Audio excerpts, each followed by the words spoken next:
This is what's happening and why astrology for May 2023. And with an update, I've switched things around with my moon videos. I love tying in astrology cycles with the moon, but it was just taking too much of my time and I want to cover a whole bunch of other things with this channel. So I'm trying a new format. Monthly big picture transits and including the moon cycles and the triggers in that. Let me know what you think.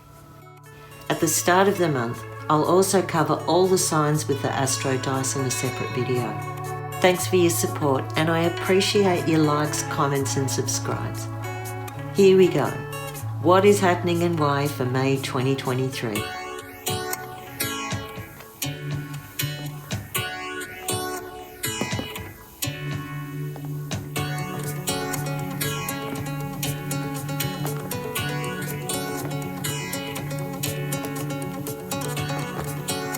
This is a month of unfinished business. There's going to be lots of reasons that you need to dip back into the past and go over old ground for insight. Mercury's in Taurus all month. Currently retrograde until the 15th. Anything caught off guard or misplaced at the start of May might need till the end of May for it to resurface. On May the 2nd, Mercury retrograde conjuncts with the Sun. And when a planet is conjunct the Sun, it gets blotted out by the Sun's rays. This makes it an important day for information and you can be blinded by the obvious or miss the point completely.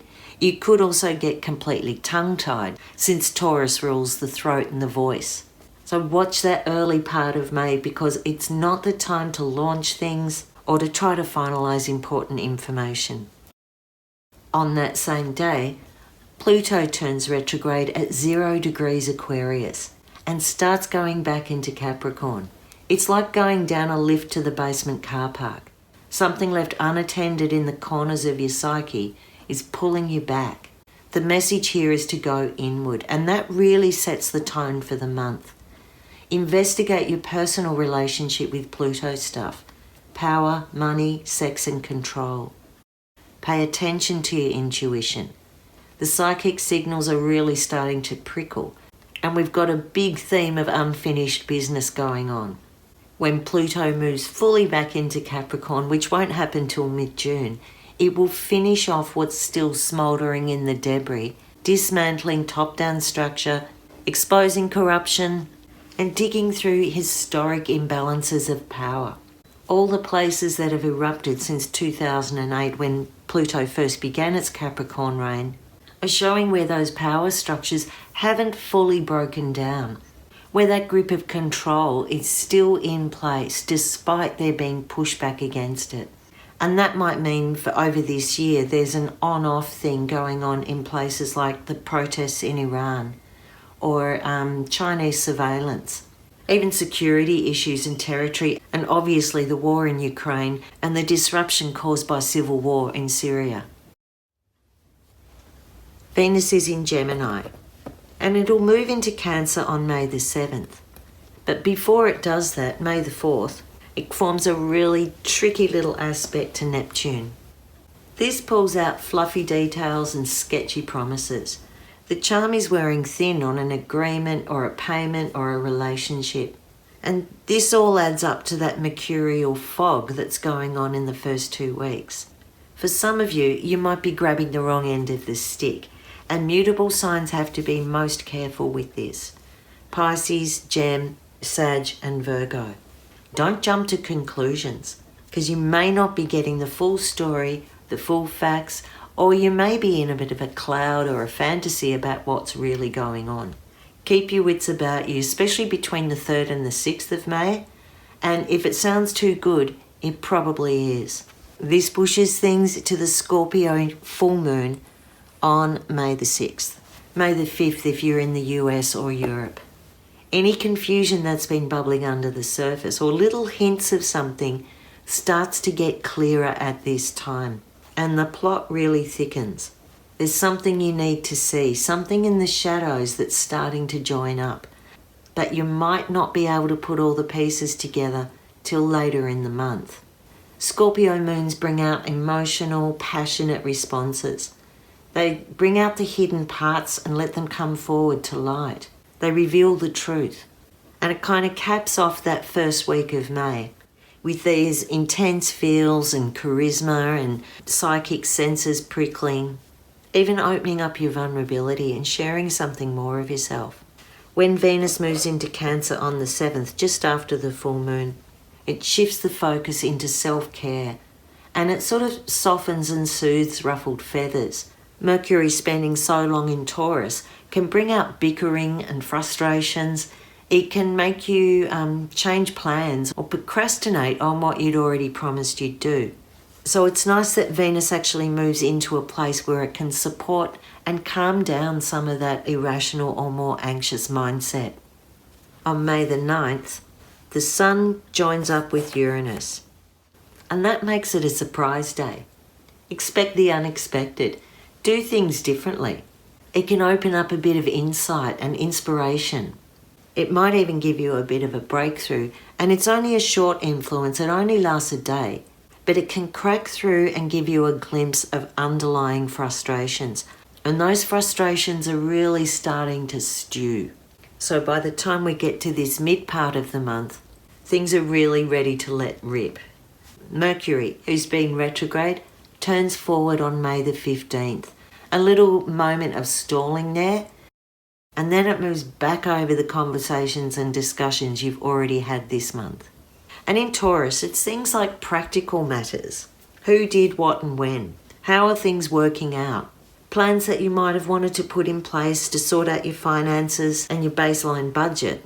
If you've been messing around with it, this might be the time you have to face the music and come up with the goods. This gets a bit of a turbocharge because a couple of days after Mercury moves forward, Jupiter, who's been in Aries, moves forward into Taurus for the next 12 months. So we've got all this Taurus action. Jupiter expands what it touches, and while it was in Aries, it was expanding your go-to, can-do attitude. It was putting a bit of bravery and courage and pushing you out there to get independent. In Taurus, Jupiter wants to expand the material safety. Start putting foundations about what came up while it was in Aries. Jupiter in Taurus can also open up a really creative side. It's really sensual. It loves good food and wine and music and dance. It could bring about a get back to nature thing, a change in your diet or how you relate to your body.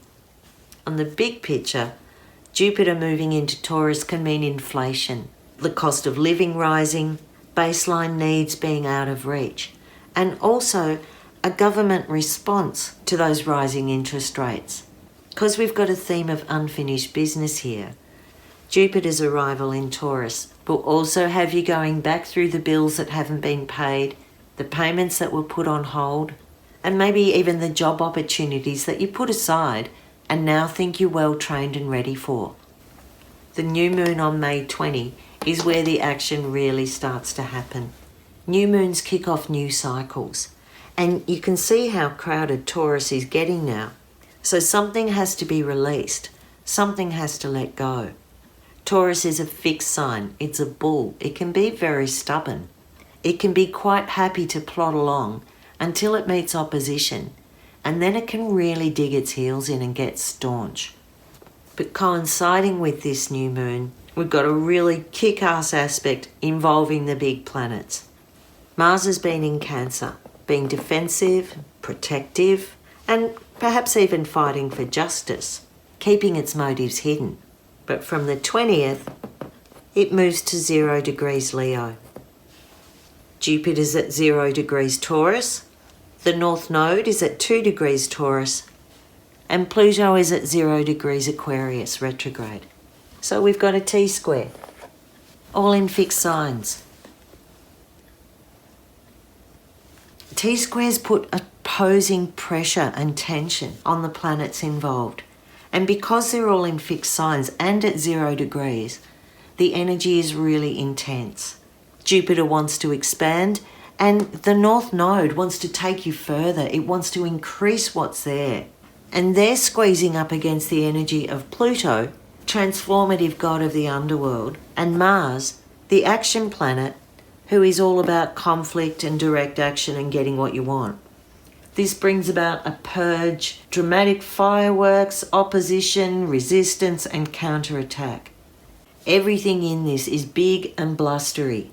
You fixed signs Aquarius, Scorpio, Leo, and Taurus. You're under the most pressure, and it's really important that you own up to any underlying seething tension and cleanse it consciously with the new moon phase.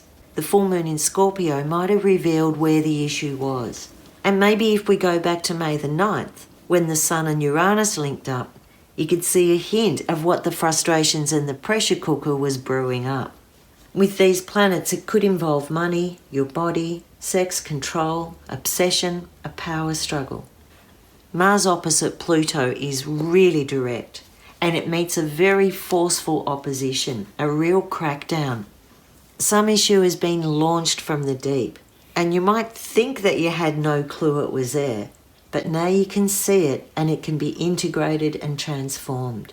As you face your fears, you develop your inner power and resilience in new ways.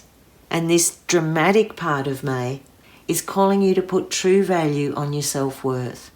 If you go looking for trouble with this, you will find it. You'll meet opposition. The release valve is the South Node over here in Scorpio, directly opposite the North Node. And so putting a final section on this wonky three-legged triangle. The South Node is the exit point.